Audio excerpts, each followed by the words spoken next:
Marwar bulletin देखने वाले सभी दर्शकों को चंद्रमोहन कल्ला का नमस्कार। राम राम ने खम्मा गणिसा। आज के मुख्य समाचार। राजस्थान भारतीय जनता पार्टी में फिर महारानी वसुंधरा व गजेंद्र सिंह शेखावत के बीच वर्चस्व की लड़ाई शुरू। रालोपा संयोजक हनुमान बेनीवाल ने राज्य सरकार पर झूठे बयानों का लगाया आरोप। कहा, केंद्र ने कोरोना के लिए की मदद, मुख्यमंत्री अशोक गहलोत खुलासा करें। पायलट खेमे के हरीश मीणा जाति जहर घोलने के कारण आए निशाने पर। हाई कोर्ट ने भर्तियों के रास्ते खोले। जयपुर में एक ही परिवार के 4 जनों ने की आत्महत्या। और बॉक्स क्रिकेट का दूसरा राउंड रविवार को सुबह से। अब विस्तार से समाचार। राजस्थान में कोई सरकार कैसी भी काम कर लो, 5 साल बाद जनता सरकार बदल देती है। एक बार कांग्रेस तो दूसरी बार भारतीय जनता पार्टी को मौका देना जनता की आदत सी बन चुकी है। कभी आपने सोचा है ये होता क्यों है? आज हम इसी कारण का एक बड़ा खुलासा करने जा रहे हैं। आपके पास इसका कोई जवाब भी नहीं होगा लेकिन आप इसे गौर से सुनिए कि आखिर कारण क्या है।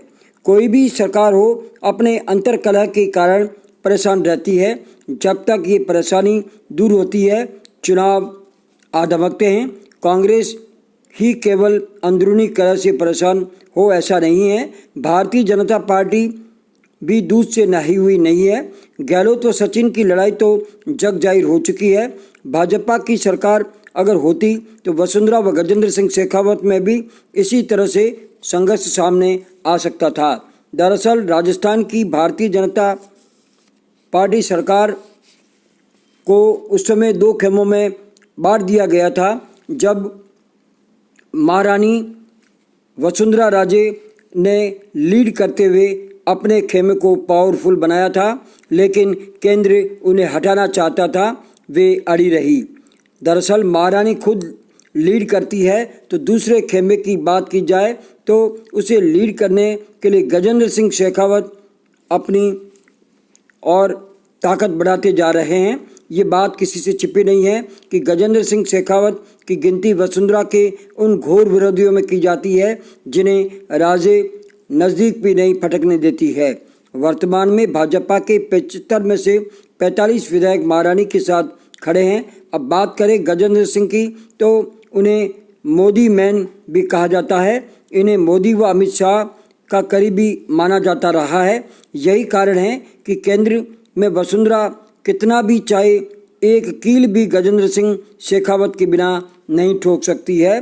राजे ने तो मोदी व शाह की एक भी नहीं सुनी, वे महारानी यूं ही नहीं कहलाती। ये कारण है कि परिणाम के इस्तीफे के बाद भी उन्होंने लाख कोशिशों के बाद भी गजेंद्र सिंह शेखावत को प्रदेश भारतीय जनता पार्टी का अध्यक्ष नहीं बनने दिया था। इधर अब वायरल ऑडियो में गजेंद्र का नाम आने पर कांग्रेस ने जब गजेंद्र सिंह को घेरा तब भी राजे अपने महल में आराम करती रही। अब तो वे फिर सक्रिय होकर सामने आ चुकी है और भाजपा के हर कार्यक्रम में शिरकत कर रही है। तो शेखावत अपना मीडिया मैनेजमेंट तगड़ा कर राजस्थान की जनता के बीच अपनी पैठ बनाने में जुटे हैं। देखते हैं अगले चुनावों में कौन सरकार बनाता है और भारतीय जनता पार्टी अगर सरकार बनाती है तो उसका नेतृत्व कौन संभालता है, शेखावत या वसुंधरा राजे, ये सामने आ जाएगा।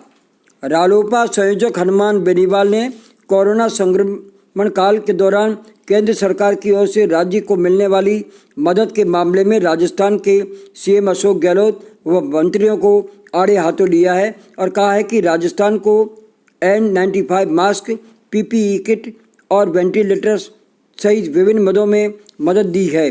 उन्होंने कहा कि लोकसभा में उनके एक प्रश्न पर स्वास्थ्य मंत्री ने लिखित में उन्हें जानकारी दी है कि राजस्थान को क्रमशः 83.35 करोड़ व 285.01 करोड़ की राशि उपलब्ध करवाई है। वहीं नागौर में मेडिकल कॉलेज निर्माण के लिए 50 करोड़ रुपए की राशि जारी की है। कोरोना के संकट में केंद्र की राशि को राजस्थान के मुखिया बयान ही नहीं जारी कर रहे हैं, उल्टा केंद्र पर आरोप मढ़ रहे हैं कि वे मदद नहीं करते और केंद्र की राशि कितनी राजस्थान को मिली है, मुख्यमंत्री अशोक गहलोत सामने आकर के बताए, वरना मैं उनका पीछा करूंगा। पायलट कैंप के हरीश मीणा जातीय जहर घोलने में लगे हैं। उनकी एक पोस्ट से ऐसा ही लग रहा है कि राजस्थान में जातीय जहर घुलने दिया जा रहा है। ट्विटर हैंडल पर पोस्ट साझा करते हुए उन्होंने लिखा है कि यूपीएससी की परीक्षा में सोने की परत चढ़े लोगों को किस तरह से इंटरव्यू में थोक के भाव नंबर दे दिए गए। सार्वजनिक मंच पर ऐसी पोस्ट ये बताती है कि समाज में जातिवाद का जहर किस तरह से नेतागण फैलाते जा रहे हैं, जबकि आपको जानकर ये हैरानी होगी कि हरीश मीणा सूबे के पूर्व मंत्री तक रह चुके हैं। ऐसे में नेताओं की राजनीति जाति आधार पर सामने आकर के जाति सपोर्ट के आधार पर की जा रही है, तो ये मान लिया जाए कि वे बिना जाति के पावरफुल हो ही नहीं सकते और 36 कौम के नेता वे कभी नहीं बन सकते।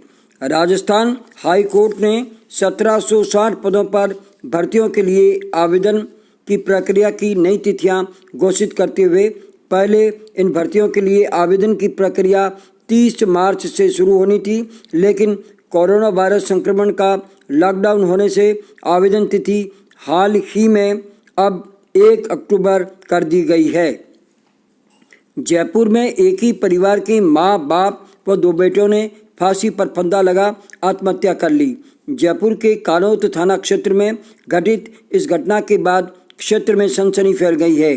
परिवार के ज्वेलरी की दुकान थी और सूद पर पैसा ले रखा था। सूदखोर उस परिवार को परेशान कर रहे थे।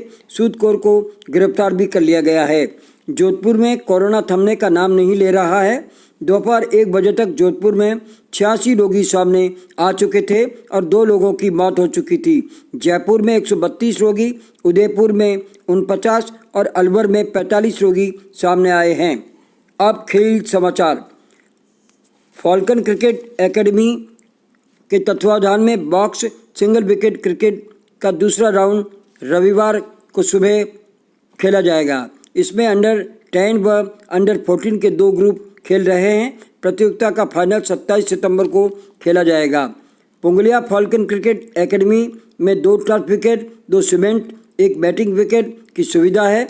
यहाँ प्रवेश शुल्क नहीं लगता, केवल मासिक शुल्क 1000 रुपया लिया जाता है। लेदर बॉल एकेडमी खुद देती है। आप भी ज्वाइन करें।